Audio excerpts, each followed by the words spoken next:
में सीएम मनोहर लाल जनसंवाद कार्यक्रम में शिरकत कर रहे हैं, जनता को संबोधित कर रहे हैं। की कहानी में एक बड़ी कहानी है।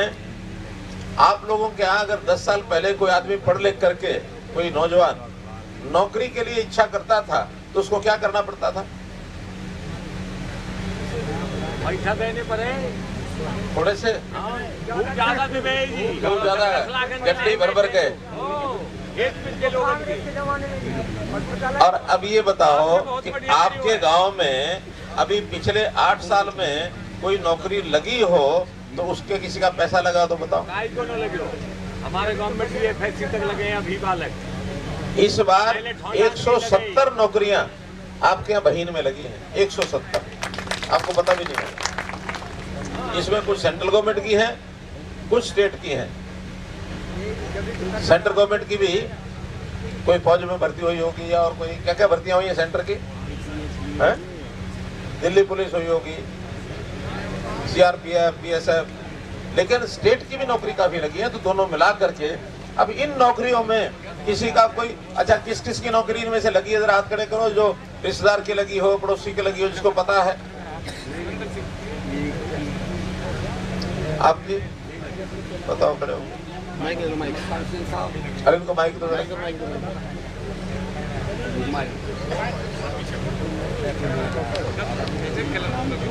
सबसे पहले तो सीएम साहब आपको नमस्कार। सीएम साहब हम आपका बहुत बहुत आभार। हम इस गांव से 5 लगे हैं, एक ही भर्ती में टीजीटी इंग्लिश, और निष्पक्ष लगे हैं। किसी का कोई बिल्कुल खर्ची पर्ची बिल्कुल कोई नहीं है, फ्री लगे हैं। हमारा सिलेक्शन फ्री हुआ है।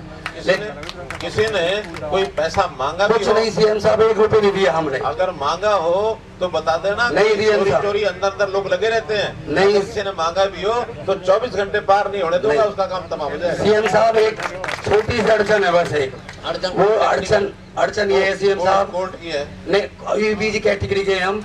आपके आदेश के बावजूद भी आपने घोषणा कर दी थी, फिर भी हमारी ज्वाइनिंग नहीं हुई है। मैं समझ रहा हूँ। हाँ, तो सीएम साहब आपकी बड़ी मेहरबानी होगी जी, हमारी परेशानी दूर कर दो। हम में से सीएम साहब एक तो आत्महत्या भी कर ली है। समझ गया, बैठो ना। मैं बल्कि मैंने इसलिए खड़ा नहीं किया था, फिर तो मैं जवाब देता हूँ। नौकरी से जुड़ा विषय इसलिए जवाब देता हूँ। देखिए ईपीबीजी में एक 10% का हमने कोटा रखा था। उस कोटे में कुछ लोगों की सिलेक्शन हुई। बाद में केंद्र सरकार ने उसी तरह की एक 10% का आरक्षण कर दिया था। उसका नाम क्या रखा था? ईडब्ल्यूएस का हो गया। और साथ में कोर्ट ने कह दिया क्योंकि अब सेंटर का कोटा हो गया है, इसलिए यहाँ वालों को जितना ज्वाइन हो गया, बाकी छोड़ दो। हमने कहा नहीं, क्योंकि वो तो बाद में घोषणा हुई है, ये पहले भर्ती हो गए हैं, इसलिए इनको पहले वालों को सबको नौकरी देनी है हमने। फिर भी कोर्ट ने उसको रोक लिया। गुजरात से कोई एक सुप्रीम कोर्ट में केस चला गया इसी तरह का। तो फिर हाई कोर्ट ने भी कहा कि सुप्रीम कोर्ट का जो फैसला आएगा हम उसी हिसाब से और ये फैसला कर देंगे। हमने 16 मई को लगी है सुप्रीम कोर्ट में तारीख, और उसमें हमने अपने वकील को, एजी को तैयार कर रखा है कि वहां जाके स्टैंड लेना है कि इनको सबको भर्ती में हम ज्वाइन कराएंगे। और ज्वाइन कराने के बाद कल को अगर कोर्ट का फैसला सुप्रीम कोर्ट का हक में आ गया तो ठीक है, हक में नहीं आया और उल्टा आ गया तो इनसे एफिडेविट ले लेंगे। भाई कोर्ट के फैसले में अगर उल्टा आ गया तो वापस करेंगे, क्योंकि सुप्रीम कोर्ट से बड़ी कोई चीज नहीं है। फैसला हमारा नहीं चलना, किसका चलना? सुप्रीम कोर्ट का। तो इस कंडीशन पर हम कहेंगे सुप्रीम कोर्ट को ज्वाइन करा दें। ये 240 या 260 कितने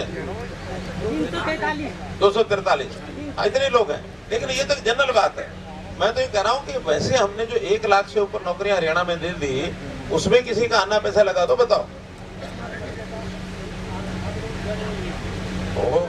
वो एक चल रहा है मामला, ज्वाइनिंग पुलिस वाली ना, टीजीटी, वो तो हो गई बात है, हो गई।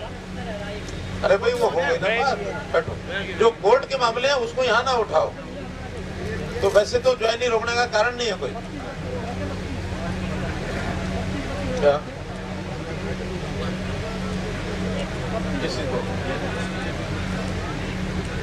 नहीं, संस्कृत वाला है या वो इंग्लिश वाला?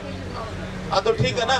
देखिए कुछ झगड़े जब पड़ते हैं वो ऐसा नहीं होता, हमारे हाथ में नहीं होता उस फैसला करना। अब वो तो यूनिवर्सिटी में एक इंग्लिश सब्जेक्ट का झगड़ा पड़ा हुआ है कि इंग्लिश इलेक्टिव हो या इंग्लिश कंपलसरी हो, तो उसका झगड़ा है, वो आपस में निपटा रहे हैं। जैसा मैं समझ गया, ये विषय उठाने का नहीं है, बैठ जाओ। यूं तो अगर व्यक्तिगत जगह ही उठाने लगे तो फिर हमारी बात रह जाएगी। मैं जो जनरल बात कर रहा हूँ उसका जवाब दो, किसने देना? किसी का अन्ना पैसा लगा हो क्या? नहीं लगा ना। तो ये है चीज जो अंतर आपको बताना चाह रहा हूँ। अगर हम भ्रष्टाचार की बात करेंगे,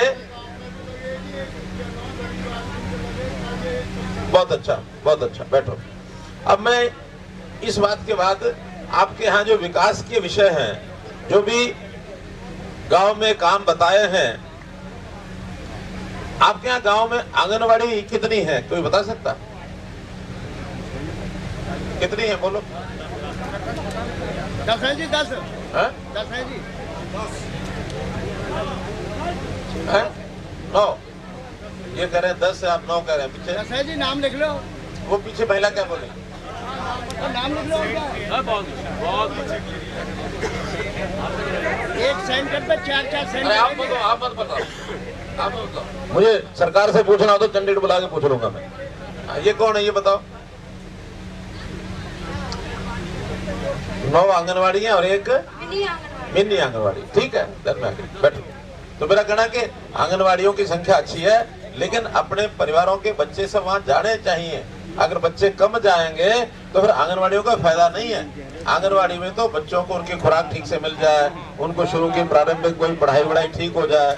बच्चे खाली रजिस्टर भर के रखने हो तो उसका फायदा नहीं।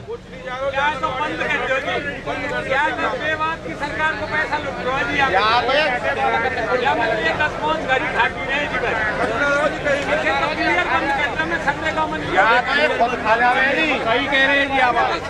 अच्छा ये बताओ गांव के जो लोग चाहते हैं कि आंगनवाड़ियां चलनी चाहिए, वो हाथ खड़े करो। अरे नहीं, ऐसा बता दिलाओ, जो खड़े कर रहे हैं उनको देखने दो मुझे। अरे आपसे पूछूंगा, मना वालों को भी पूछूंगा। पहले जो चाह रहे हैं कि चलनी चाहिए, पहले वो हाथ खड़े करो। 1 2 3 4 5 6 नीचे करो। अब जो चाहते हैं आंगनवाड़ियां नहीं चलनी चाहिए, वो हाथ खड़े करो। सरकार की डकैती लगती है जी, डकैती सीधी डकैती ला रहे हैं। एक 2 परिवार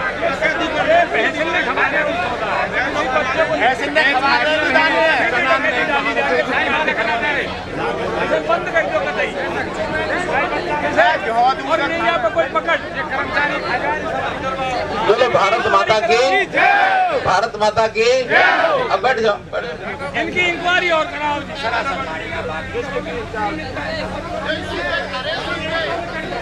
चलिए ऐसा करता हूं मैं, इस गांव की सुनो भाई सुनो, इस गांव की एक इंक्वायरी मार करता हूं कि ये कितना राशन लाते हैं, कितना बांटते हैं और कितना अपने पास रख रहा है। पहले एक गांव, अरे सुनो, ऐसा है। अरे सुनो, कोई एक महिला होती है जब, हालांकि ये महिलाओं के हाथ में सारा काम है, फिर भी महिलाओं का उदाहरण दे रहा हूँ। महिला जब होती है ना, उसको घर में जब कहा जाए कि चावल बने हैं, पके हैं कि नहीं पके हैं, तो कितने चावल देखती है? कितने चावल? सारी कड़छी उठा के देखती है? कितने देखती है? 1-2 दाने देखती है। तो इस 1-2 दाने में अगर बहन का रिजल्ट जैसा मिलेगा, मैं बाकी भी हिसाब लगा लूंगा, अपने आप चिंता मत करो।